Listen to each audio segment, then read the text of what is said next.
Hey friends, it's Jess and welcome back to my channel. I hope that you're having a great day. Today we're going to be making a patriotic card in honor of the 4th of July, and we're going to be using some sort of not exactly normal 4th of July supplies to do it. We're going to be using a stencil that's actually intended for Christmas, and we're going to go ahead and get started right now.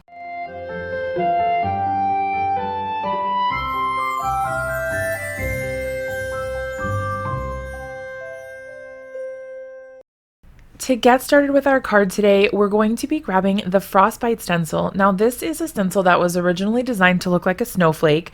This is set up for Christmas cards, and it is absolutely beautiful.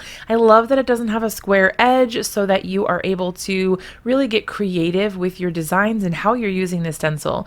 But I thought when I was trying to think of ways to use Simon's line for a 4th of July or patriotic inspired card, that maybe this could work as a firework, and it had that kind of same like exploding sort of vibe to it.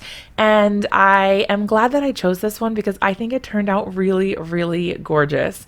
So I'm using a few different colors of Simon's inks. These are all dye ink pads, and they are great for ink blending and also some techniques with water and things like that. They are great for stamping as well, so they're very versatile. I'm doing a little bit of ink blending over top of my stencil. Now, I did use some low tack tape to hold my stencil in place. That way it didn't move or shift around while I was trying to do my ink blending. I just used some purple tape for this, but washi tape would work well as long as it's fairly low stick. Sometimes those washi tapes can get you and still rip your paper.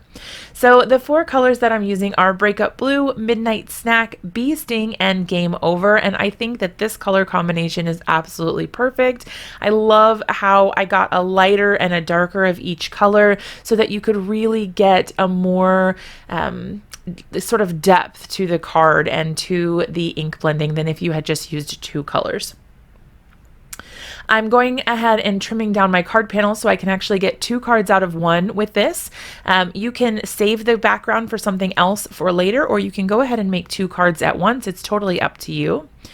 I'm using some Dina Wakley acrylic gloss spray here to apply some just splatter and sparkle sort of to my background.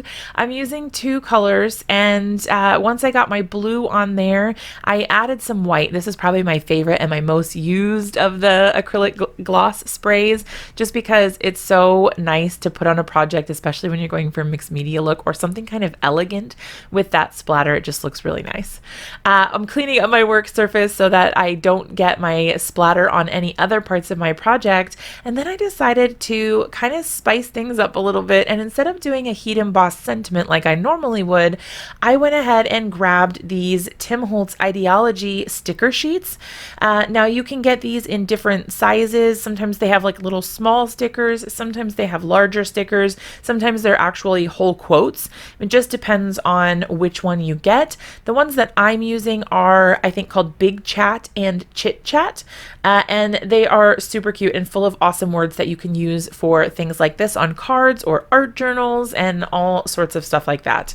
So I'm picking out some different words. I wasn't sure exactly what I wanted it to say. When I was looking through things, I wanted to make something that was kind of patriotic. I wanted it to relate to that sort of 4th of July sentiment of the card. And so what I ended up doing is choosing some sentiments that made sense with that. So Home of the Brave is what I went up with. I'm sorry, Home of the Free because of the brave. And it was a kind of a play on a quote that I've heard a lot, like Land of the Free because of the brave.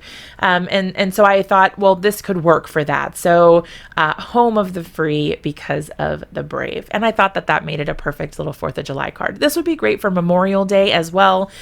So you can really change things up and make it work for whatever time of year you are using this for. I kept the rest of the card extremely simple. All I did was mount my card front to a white A2 size card base with my ATG. This is an advanced tape glider. And once I had that all set up and ready to go on my card was finished. That is it. A beautiful card in just minutes. I hope you guys love it as much as I do. Be sure to let me know what you think about it down in the comments below.